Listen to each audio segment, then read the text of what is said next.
Hey, kid. Hi.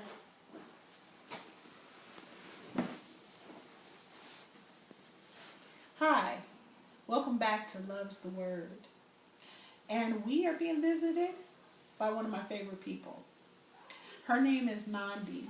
And the reason she's one of my favorite people is not just because she's my daughter and she's gorgeous and she's 5'10" and brilliant. The reason she's one of my favorite people is because she has so much insight for her age. And she deals with a lot, like all of us probably have going through school.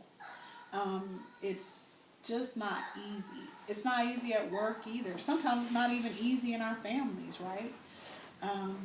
We try to get along with people. Sometimes we don't try to get along with people. So we're going to really ask Nandi some questions and get her responses. See what's going on the 8th grade side of the world. So, tell me something, Nandi, because we talk a lot, right? Yeah. We talk all the time. And we talk about the kids, we talk about the teachers and things like that.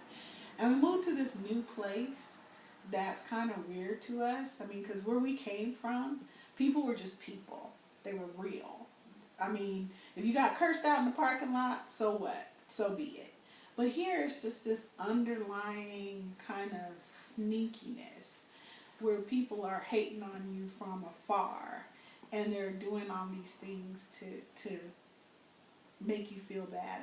And it's my theory that people hurt other people because they're hurting or they're insecure. Those people who don't feel the need to lash out and hurt people arbitrarily that have never done anything to them, those are people who have a strong and secure feeling about themselves. So let's talk, Nandi. Tell me what it's like at school some days. Some of the interactions you have with some of the girls and stuff like that. Well, it's better this year, but last year, with the older kids, since I was in 7th grade, people were more cruel because I guess they felt bad about themselves. And I remember, too, because you had some stuff going with your feet. You had to be booted.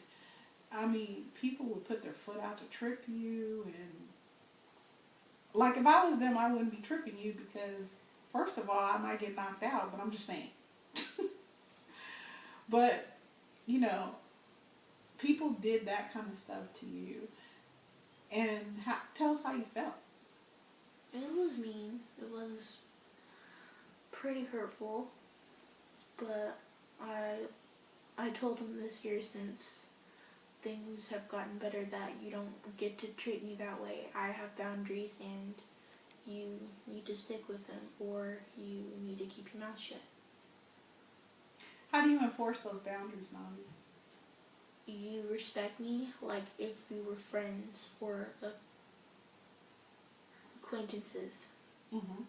And I'll do the same. Now, something happened not too long ago where some chick decided she was going to get in front of you for the 100th time in the line to get on the bus. And it was like that day you had just had enough. What happened?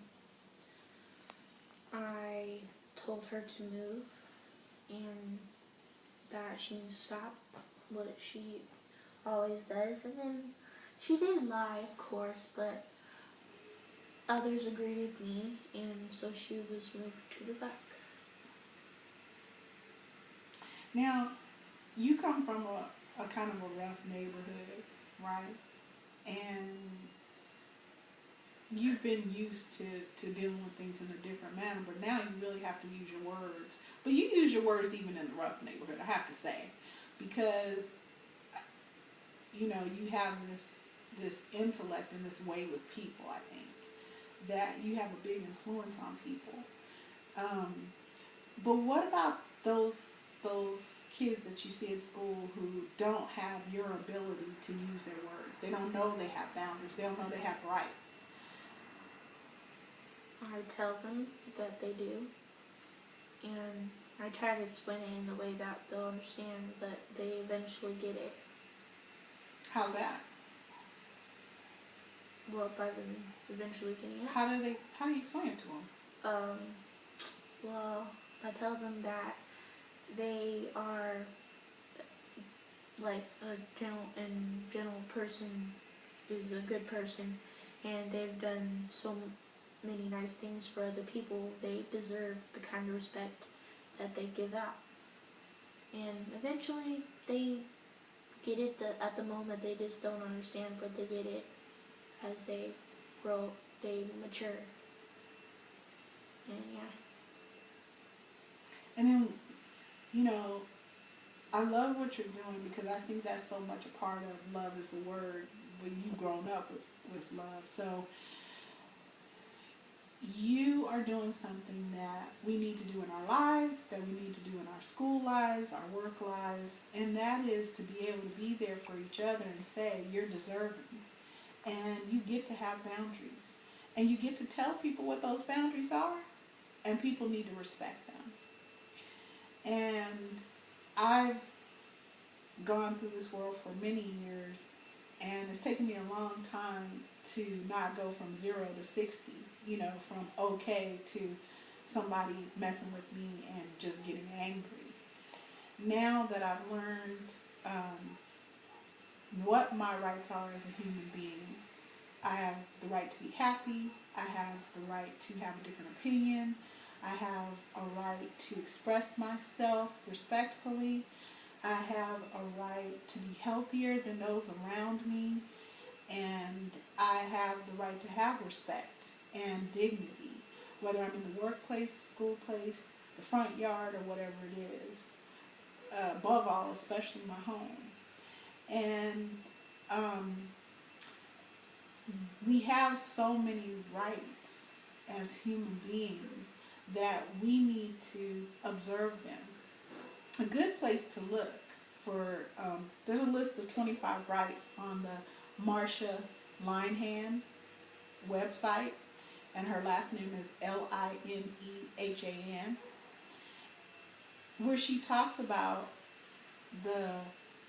those 25 personal human rights. And I want you guys to take the time to really look at that. And I want you to take that as your own. I don't care if you copy it, I don't care what you do, I want you to take it as your own, because that's going to be your jumping off point. That's going to be where you draw the line for yourself. That you don't let anyone, including yourself, treat you with less than a respectful nature. And you don't need to resort to what we see people doing in the news, violence. What you can do is just what we're doing right now. Tell the person in no uncertain terms, this conversation ends now if you can't respect me. And then walk away. Because we can do that. And I can tell you guys that it works beautifully. It really does. A lot of times people aren't expecting it. So even if it's your relatives, and you have to say, we need to stop this conversation because it doesn't feel good to me. You get to tell people when you don't feel good. And I know other people can tell you, well, I don't care. Well, they don't need to care, but the conversation ends now. And that's what you tell them. You're worthy. You're important. Each of us is.